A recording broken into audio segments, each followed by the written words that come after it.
Hey everybody, welcome back to Author Eke. Today I have Kirstyn Petras, Yeah. and she is a native New York City, but she's in Chicago.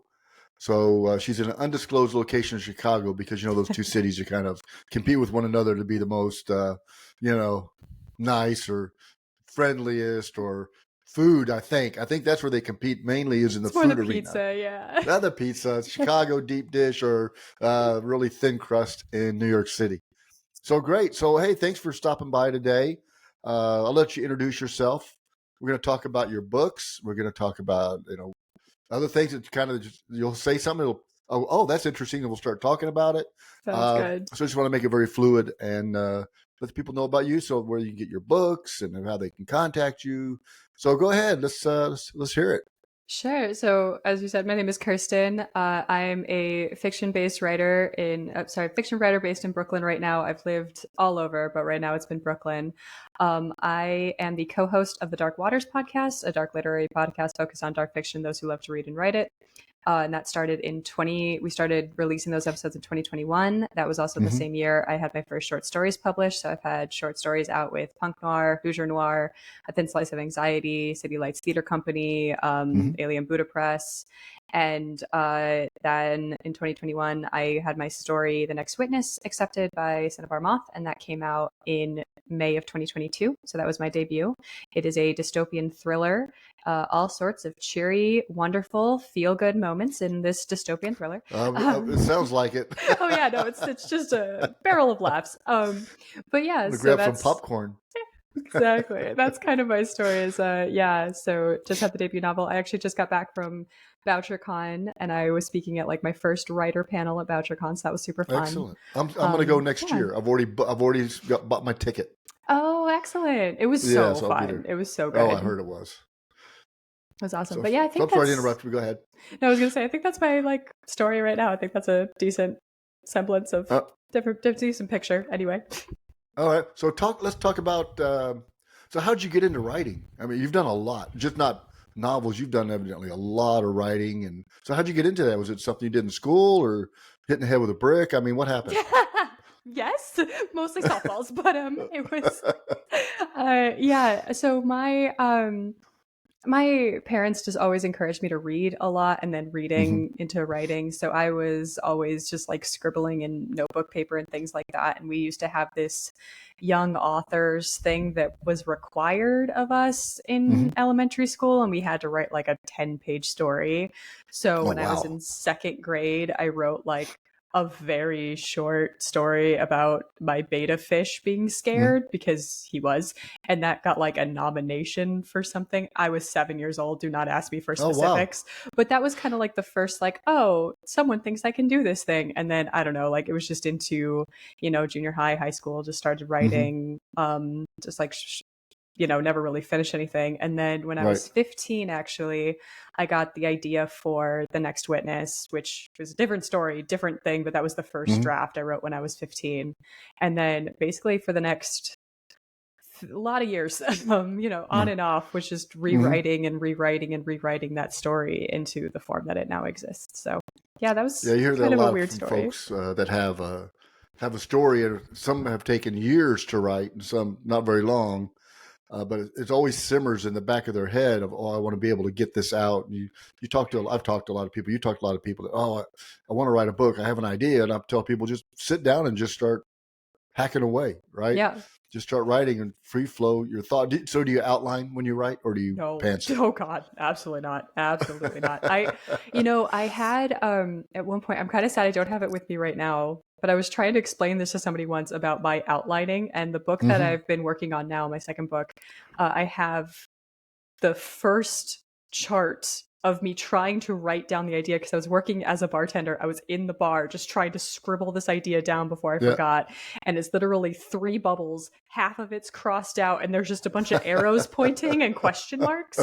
And so that's the extent of my planning. I did have to start because this story, and to an extent the next witness too, kind of go, there's like different timelines involved. So I did have to start writing down birthdays to make sure I was getting people's ages Oh correctly. yeah. So I have like a Yep. little chart that's like, this person born this, died this, age Mhm. this, just so I didn't say that a 30-year-old was actually 35. But yeah, that's the extent of planning that So you're happens. basically a mixologist. Yeah, kind Uh, of. so It's I just yeah. created a new drink. It's called hold on, let me think. Yeah, it's called the it's called the dystopic thriller action suspense. One shot will do it. Mm-hmm. So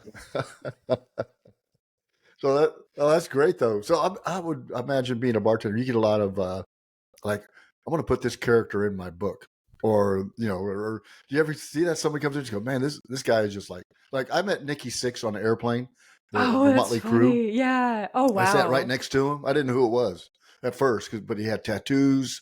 I mean, he looked dark, Yeah. right? And we were going flying from Dallas to Pittsburgh to do some work, and we were sitting there. I looked at him. I said, "Hey, nice tattoos." I had upgraded the first class. The seat next to me was open. I'm going, "Oh, you don't want to be all by myself." He was the last one on the plane. Everybody's like, like, nah. So he sat down. I talked to him. Nice tattoos and everything, and started talking. He goes, "What I did, what he did." And I go, "So what do you do?" He goes, "I'm in a band." I go, "Really? What band?" He goes, "Motley Crue." I go, "Man, I've heard of you guys." I mean, that's my genre, right? So Nikki Sixx, nicest guy in the world, by the way. That's So really, really hilarious. cool guy. He So probably just I found mean, it very funny that you didn't recognize him, that you were I like, oh didn't. yeah, music, tattoos. Of course, Yeah, who's then we this start talking guy? about the band and stuff, and it's some interesting stories. But yeah, we had a great time. So, so when do you write? I mean, bartender, that's usually late at night. Not a lot of time. Yeah. So I don't bartend anymore. Okay. It was during the pandemic. Hmm. So I got my master's degree in 2017, and then I Okay. was freelancing and bartending from then until 2020. Hmm. And during the pandemic, I actually got it's not an office job because I don't work in an office. I'm completely Hmm. remote, but that first kind of like 9 to 5 schedule. Sure. But even then, I write the best at like 3 in the morning, so which is not good to Are you kidding? Oh, conducive to a healthy lifestyle. man, that's So dystopian in itself. yeah, yeah. So it's a lot of at work and stuff. It was a lot of just like I would have that schedule. I'd usually be off by like Hmm. 11 midnight 1. So I'd go home and write a little bit and then wake Right. up and do it again the next day. So it was like writing later at night, sometimes in the afternoon before shifts. But now it's kind of the same thing of just like whenever I get a second, whether that's a lunch break, if that's just Hmm. right after work, if that's after dinner, I don't have a schedule to it. And I've talked to so many authors who who like are able to wake up at 5:36 in the morning and just write for 2 hours, and whether or not they end up writing or they're just like saying Hmm. this is my writing time, and I admire that, and it scares me. Like those people Right. genuinely scare me. They will take Hmm. over the world and I will be their minion, and that's fine. I cannot do that. My But not brain at 3 is o'clock in the morning. You won't be their minion. You'll be in charge yeah, then. yeah, yeah. I take the night shift for You take minion the night duties. shift. But yeah, no, so I don't have any set schedule or set plan. It's just kind of, and the thing of it too is that when with writing short stories, I found Hmm. that if I have a short story idea, I need to just write that down rather than, because if I ignore the idea, then that burns in my brain. And there's been so many times where I just forget what that idea was. And then I'm just Right. like, what was that? What was that? And then that bothers me a lot. So I Yep. will just so writing books takes so much longer Hmm. because I'll just stop, write a 5,000, 6,000 word story, and then be like, oh, right. Oh wow. But the word count on the book is not there. So Well, that's amazing. yeah. I usually I like to walk, exercise in the morning, and then after that I'll come back, sit outside if it's not 1,000 degrees outside, Yeah. and just and write but I listen to music too at the same time. Hmm. So I kind of like that, and then throughout the day I have a good idea, then I'll write it down somewhere. But I don't outline either. Um, to my, sometimes to my detriment because I go back and say, okay, hold on a second. Wait, I what got to did get I all just these say? timelines lined up, right? So Yeah. how many days is it between this or whatever? But I don't know if I could sit in a sterile room and say, okay, from 9 to 5, I'm going to write because Hmm. I've worked from. I think I was a trendsetter. I've worked from home since 1999. So you're just Uh, proof that it can be done and it's it fine. can be done. You can be successful for what I deem as successful, but other Hmm. people may not.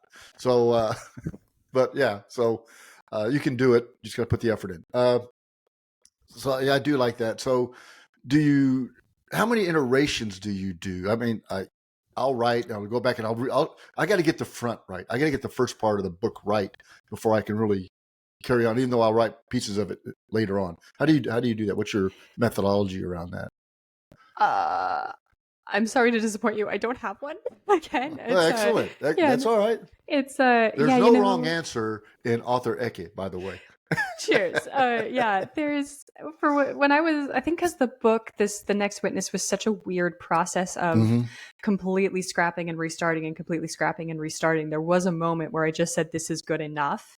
And I just made myself keep moving because I did just keep Ah, editing the crap out of those first 10 pages. And exactly. then those first 10 pages, I ended up scrapping and rewriting and not changing within a day. Because I finally, like, I was with my Mm-hmm. friend and I read it out loud, Mm-hmm. and then I listened back to the recording and I was like, I don't like this. I hate this. I don't like this at all. And I just scratched it, completely redid it. And Mm-hmm. then in the process of working with Cinnabar, actually, I included a new prologue. And that was written within a Yes. day. So I think the first half of that, like the first, I want to say 15 or so pages, Mm-hmm. were just so sticky to me Right. because I couldn't move on, but I needed to move on, that I ended up just like, they suffered because of that. So then when I was Mm-hmm. querying, that was actually the weakest part of the book. And it was when I started to rewrite that it got a lot stronger. But then the ending was so that a lot of the ending didn't end up with a lot of edits. It just was Mm-hmm. kind of, so I mean, things changed, and like, Right. grammar, you're always going to include an extra Of course. consonant, but yeah, a lot of those pages were more or less largely untouched, and it was mostly that first section. There was so the Mm-hmm. book isn't in traditional chapter formats, it's in parts, and part Okay. 1 is the first Like 50 or so Acts. pages. Yeah, exactly. Yeah. Yeah. So after getting through part 1, everything Mm-hmm. else was so much stronger. That was just a weird process for me. But when I'm looking at like a short story, it could Mm-hmm. be depending on what the story is. Some of them have gone through numerous reworks. I had one story that I absolutely loved. It was kind of like Twilight Zone, Black Mirror, sci-fi-y. Right. And I sent it to a friend of mine, and he was like, "This, I like it. I like the vibe." And I sent it to my sister, and she was like, "Cool. When are you going to send me the rest?" I was like, "What are you talking about?" And she was like, That's "You didn't it. send me a story. You sent me an outline. Like, I need the story, actually." And I was like, "Okay." So that process back and forth with her Don't send it took to her took a anymore. couple tries. No, she's the best editor. She gets all of my stuff. I love her to pieces, and she was right. The story is much stronger now. But like, Right. yeah, there's been other things I've sent to her where she's like, "Change the comma here. You're good to go." So I Right. don't know, it totally depends on I guess my attention to detail in that specific moment, or just like what comes out is how Mm-hmm. that editing works. Do you Because have to I be in think the mood to write? I do have to be in the mood to write. I can't make myself write. It needs to be Yeah. that there's some thought, there's some idea, even if it's like the continue. So like if I want to write, what I'll do is I'll look up the last couple of lines of what I just wrote. Unless it's an idea for a new Mm-hmm. story, I'll look up the last like chapter, last lines of what I last wrote. And if an idea immediately comes of this is the next line, then I know I'm in a good space to do it. But if not, Mm-hmm. there's no point. I will just stare at a keyboard and it won't be pretty. And then I'll get frustrated, and I'll get frustrated with the story. So it really has to be that kind of organic continuation for me to keep Yeah. going. What I'll do is I'll get to the point where I print it out and I'll read it. I'll read it printed because that helps me, one, conceptualize the story, make sure it kind of flows, and also editing of it, because when Mm-hmm. you read it on paper, it's different. I think when you read it on the computer screen. But I do like your idea about recording it audio, because I know when I got like the audio books back from my books, that I'll read the book at the same time that the guy is doing the audio tracks, right? I go, oh no, he left this a complete sentence or something out Oh, that's wow. critical. And so you need to go back and do that. So it helps me. I'll read the whole script again of the book. Normally the book is out before the audio book is even a month or so. Yeah. But I do like that idea to read it to myself and then record it and then listen to it, or have somebody else listen to it. Yeah, reading it out loud definitely helps. That's kind of how when I'm doing longer form stuff with my And I'm sister, from we'll read it Arkansas, out so loud. reading out loud it may take me a little longer. That's fair. I'm very much in like the still like I was always kind of a New York person in terms of how fast I talk, of just Yeah. like speed up, speed up. But it's interesting because when I say sentences out loud sometimes, or when someone else says sentences out loud, you Mm-hmm. unintentionally change things, and you'll skip a word, or you'll condense something, Mm-hmm. or you'll whatever. And a lot of Yeah. the time, that actually I ended up doing that as the edit. I'll change it to whatever someone said because it sounds more natural. If that's Mm-hmm. how someone naturally read the sentence or wanted to read the sentence, that's probably a better way of saying it, Yeah. or at least a more realistic, understandable way of Yeah. saying it. You know what I mean? So I agree. Do you have a picture of your book? Your book with you or anything? oh my If not, god, I I'll grab it do. off. I'll grab it off Yeah. the internet and I'll put it on Yeah, here. I have one downstairs, but it would take me so long to find it. Oh, don't You worry. can grab it on the internet. Don't That'd be worry. great. I'll put one up on the internet. Because I want to talk about your other books too, and what you're up to next. But where can Sure. people get a hold of you right now and buy your book? Yeah, so it's available Barnes and Noble, Amazon, Kobo, Apple Books, like all the ebook platforms, and Mm-hmm. then it's definitely available through Amazon and Barnes and Noble as the main two. Excellent. Find me on Twitter at Kirstyn_Petras. You can find me. My current website is Linktree. It's tr.ee/the next witness, and that's a Mm-hmm. link to all of my stories, everything there. But yeah, mostly Twitter is where I hang out in the writing sphere these days. Okay, excellent. So, what's the next? What are you working on? I know you got to be working on something. I mean, you Yeah. don't seem like the one that'll say, "Okay, I did. I'm done." No, Sort of thing. I'm working on the bubble chart, the flow chart book right Oh. now, actually. So yeah, so that book is a different genre for me. It's a magical realism thriller mixed with like a mystery story, and Oh, wow. it's been hard to kind of explain it to people, because I think when people think of magical realism, they either Mm-hmm. get 100 Years of Solitude, which it really isn't, or they get like a paranormal romance, which it definitely isn't. And Mm-hmm. it's kind of this weird in between of magic is a part of the universe, but it's not what that's not what the book is really about. It's not about magic. It's not about a magic school. It's not about a magical thing. Mm-hmm. It's about people and dealing with relationships and dealing with trauma and dealing with like scoring up things that have happened with the past and putting your faith in the wrong people. Like So spiritual type thing, or sort inner of spirituality or something like that. a little bit. There's like Mm-hmm. some mythos involving a second immaculate conception, and that not being what actually happened. Right. So it starts off with a bartender named Jack, who is a bartender in South Bend, Indiana, and a woman comes into his bar, and all of a sudden half the bar is exploded. She's dragging him to his pickup truck, chugging whiskey, blows fire out of her mouth, and says, "I don't do refunds, asshole," at her former boss, and makes him drive away. And is like, Oh, "Cool, wow. we're going to Arizona." And that's how the book starts. And so through this story, you have April's story, you have Jack's story, who's the fire breather and the bartender. Mm-hmm. You have her former best friend, who is currently working as a PR rep for members of the Tory party in the UK.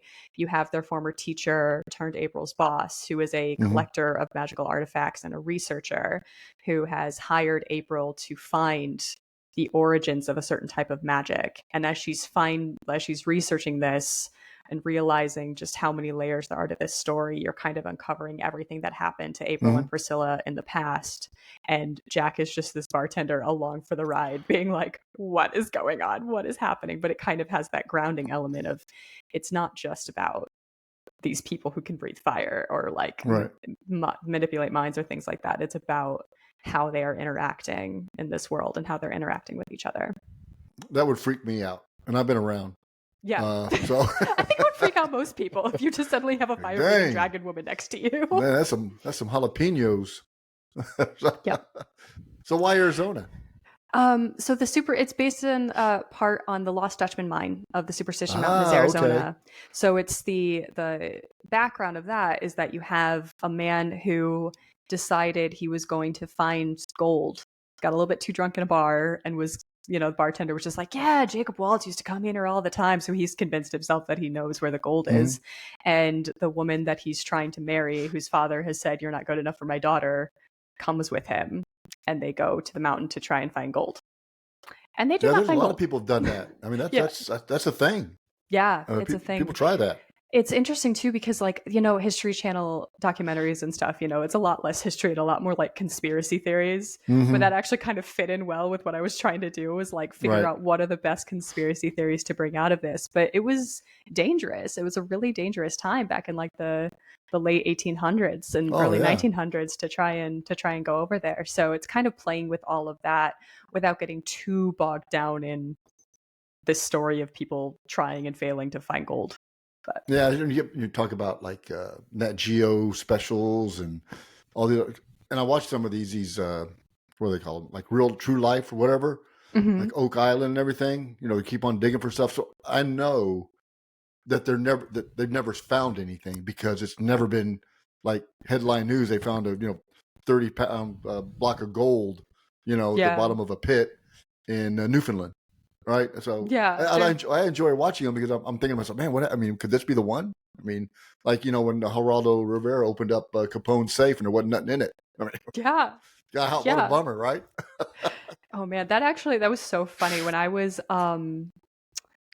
a kid. There was, so growing up, I also read a lot of the Nancy Drew mystery Oh yeah. stories. That was like my jam when I was in elementary school. Mm-hmm. And they still kind of do, but not as often, these Nancy Drew mystery stories, like as Mm-hmm. computer games. It was like these old school point and click mystery Oh, computer okay. games. Yeah. And that was one of them. You found Al Capone's treasure in this random cabin in the Yeah. wilderness. Just like, it was wild. Like, and then there was this one like massive Mayan treasure that you found great. But Nancy Drew just turned into a treasure hunter at the end of these Yes. mystery games. It was hilarious. Yeah. But yeah, I think the myth of that, and kind of, if I can find this thing, whether it's gold, whether it's Mm-hmm. the answer to a question, whether it's whatever, I think the idea of, I could be the one who found this out, I could be the one to recreate this, I could be the one to use that in my career, is very, very powerful motivator for good and for bad. So it's Right. kind of playing with that idea as well of like, how far would you go if this answer could like save your life, save your career, save whatever, Mm-hmm. and how much convincing would it take to show you that what you believe in isn't true? Well, people go to the extremes. I mean, Exactly. definitely either from total no way to all in. Yeah. But there's not a lot of middle ground when you do that stuff. That, I think that's why that's why I kind of like to write, because I can, I, you know, I think I'm fairly creative. So thinking about something, oh, how would it be to do this, or or how could you have something do this? What do you, how do you find stuff, or how do you make something interesting, right, when you write? So when you write, do you do like a lot of details on the scenery?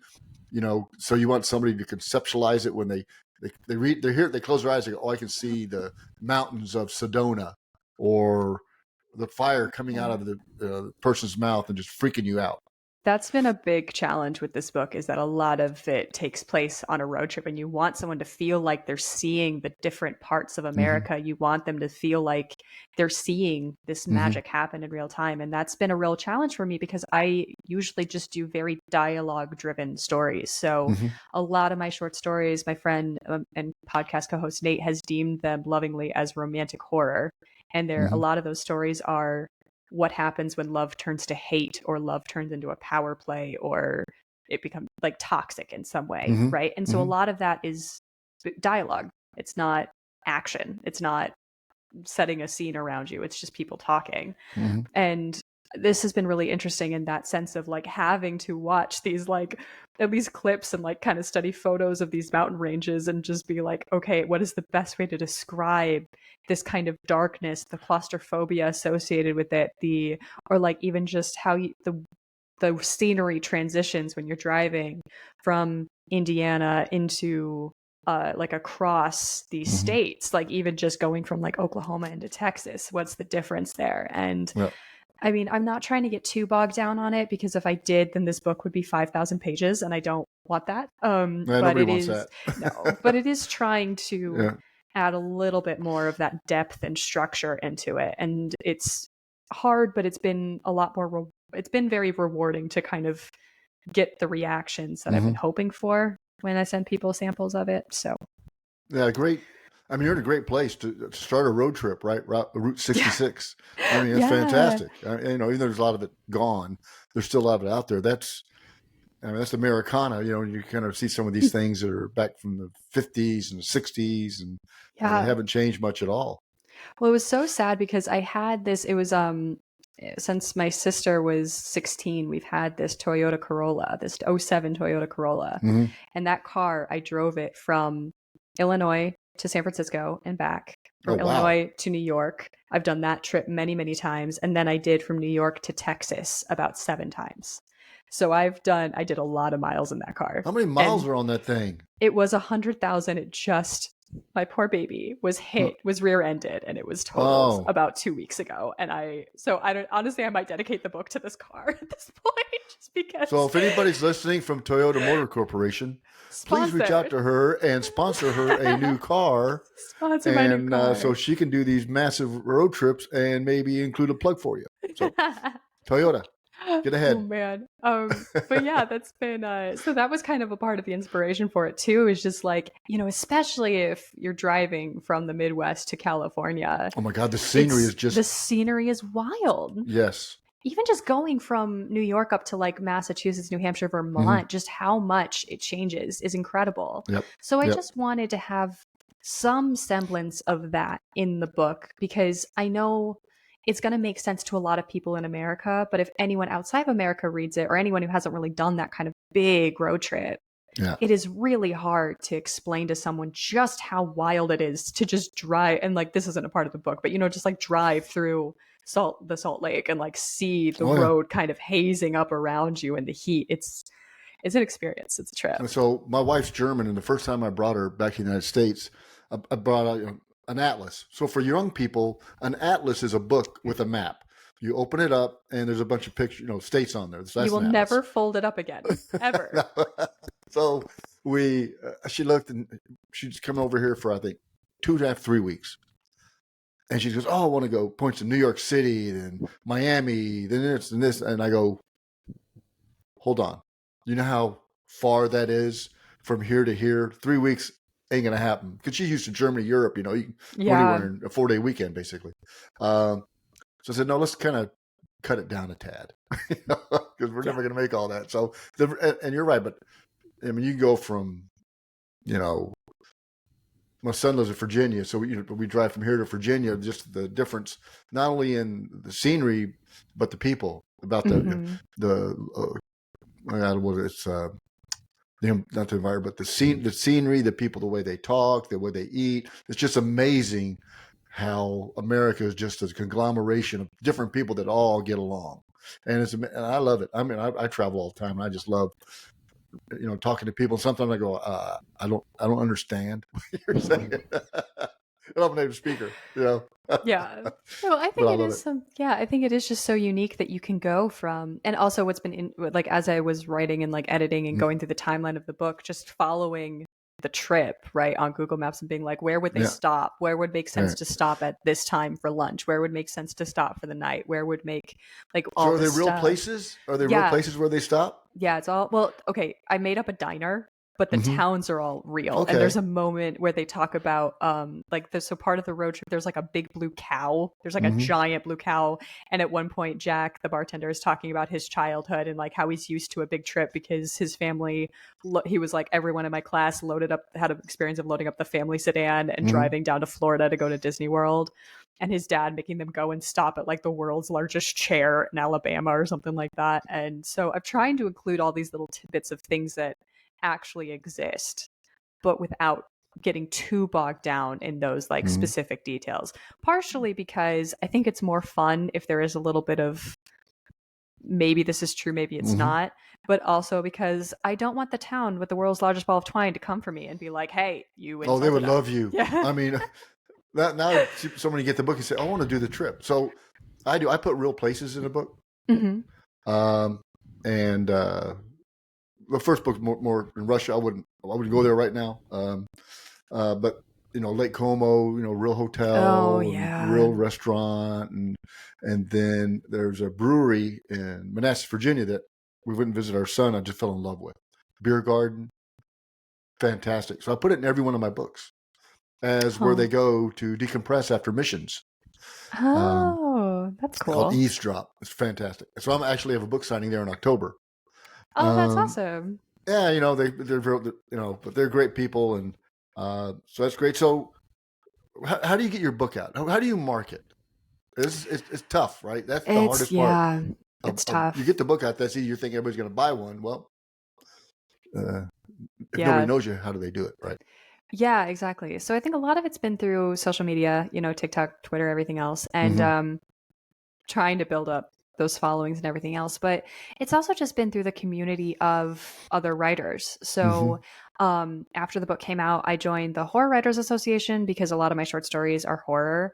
Right. And honestly, this book could Next Witness could fall under the horror blanket in the way that real life is horrific sometimes, and no Mm-hmm. one's had a problem with me saying that, so fingers crossed that no one's like kick her out. Well, it is. But It is. yeah, but yeah, I totally agree. But yeah, the so I met some really nice people there. Robert Otone, who was the Bram Stoker Award for young adult Mm-hmm. book this past year. He has been just the nicest person of including me in different readings and different events. So Horror Writers did an event at Wilkes-Barre, Pennsylvania.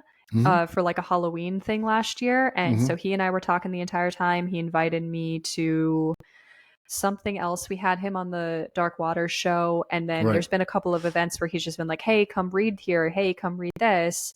And then I did the Wilkes-Barre event. Wilkes-Barre asked me to do another author event, and then another Pennsylvania Barnes and Noble started following me on Instagram, so I just hit them up and was like, hey, do you want to do something?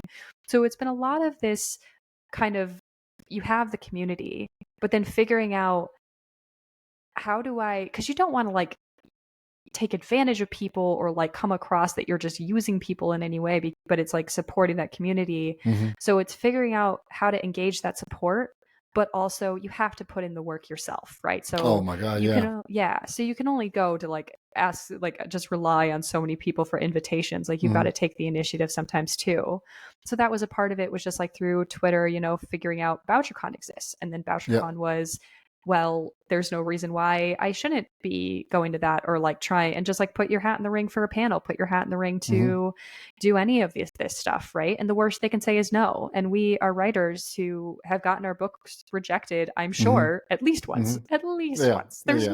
There's no one in this world who has never gotten a rejection, Right. right? So you already know what it's like when someone tells you no. And you Mm-hmm. just, it's annoying because I think a lot of people in this space, a lot of writers suffer from that imposter syndrome of like, no one likes me and no one wants to talk to me and no one wants to do whatever. Right. And you just kind of have to pummel that little voice into submission and be like, hey, I just got to grit my teeth and bear it and keep going, Yeah. because It helps to have people around you that are supportive, right? yeah, I think I'm going to exactly. go to Thriller Fest next year too. I really want to Uh, go to that too. I I want was to do that. really, yeah. I haven't booked that, but I have booked the BroCon. I've definitely got that one all lined up and ready to go. Nashville's a great city too. I love Um, Nashville. Yeah, it's oh really yeah, fun. fantastic. So, uh, what's the name of your current book? Talk about your current book a little bit. I don't think we talked Yeah. about that. Yeah, I want to hear about that. Yeah. So Next Witness, dystopian thriller. It's 3 points of view. Melody Karsh, who is a senator's aide. Derek Lynn, who is a former cameraman, and Detective Alexander Covington. So Melody is found to have been harboring anti-government tendencies and goes on the run. Mm-hmm. Covington is trying to find her. Derek finds out what exactly sparked that, and Mm-hmm. following the death of his friend, starts using Melody as a kind of poster child for kind of rebellion against the government, because it's one of those things of, if I use the person who died that no one knows about, that hasn't been publicized in any way, Mm-hmm. then that's all going to come back to me. But if I use this blonde hair, blue eyed, innocent looking girl who's anything but, Mm-hmm. then that attracts more sympathy, and then it's Ah. more anonymous because more people know that she's gone. So he starts this movement around her. And when she finds out that people are dying in her name, she goes back to try and stop him. And he says, well, too bad, so sad, I'm not going to. You can go screw yourself. And Right. yeah, so that's kind of where the story really picks up. That's about like the first third of the book. And then the second third is her trying to like figure out, okay, if I'm going to do this, what are we going to do? And Covington losing more and more of not just himself, but of his security the longer this goes on for. So it's cheery and fun, and everyone has a happy ending. Yeah. It sounds interesting though. I mean, it was really fun to write. And I think for me, the most satisfying line is the last line, because I had it in my brain for so long. And I was just praying, I was just hoping that when this book came out, that last line would have the impact on other people that it did on me. Yeah. And every review I've gotten that says the ending, what the hell was that? I'm just like, yes, exactly. I had someone give me a review the other day on one of my books. And I have a line where the guy goes in and goes on an internet browser, but he does use Safari or Explorer or the Google search. He uses DuckDuckGo because he didn't want to be followed. Kind of. So but we're great. So it was great. Any last parting words for the audience on anybody out there thinking about writing a book? What are your? You got any advice or suggestions or anything like that? To quote a formerly respected, now who shall not be named, from her fourth book, if you are looking for universal popularity, you will be waiting for a very long time. People aren't going to like your stuff, and that's a part of being a creative person, or like putting your work out there. And it's up to us as writers and up to us as members of that community to be respectful when someone doesn't appreciate you, to be respectful of reviewers, to be respectful of each other and supportive of each other. And I think as long as if you're willing to put your work out there, you have to be willing as well to take criticism, to take rejection, to do all of that. So you can't just go into it expecting everyone to love you. Maybe a lot of people will, but there might be one who doesn't. And I think that's a really important part that people kind of gloss over when they're looking at this, is rejection sucks. And we all know it sucks. And people who say like, I didn't like your stuff, that also very, very that very much sucks. And that's why it's really important to find a community around you of people who are supportive. But you don't have to pay.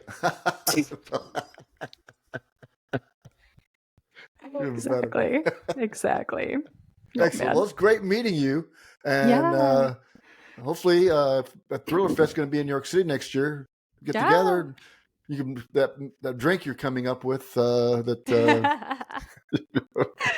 cocktail for sure. If not in Nashville, we'll go drink in Nashville. Exactly. Well, it's great meeting you and talking to you, and have a great rest of your day. I appreciate it. Thank you so much for having me on. All right. This was great. Bye-bye. Bye.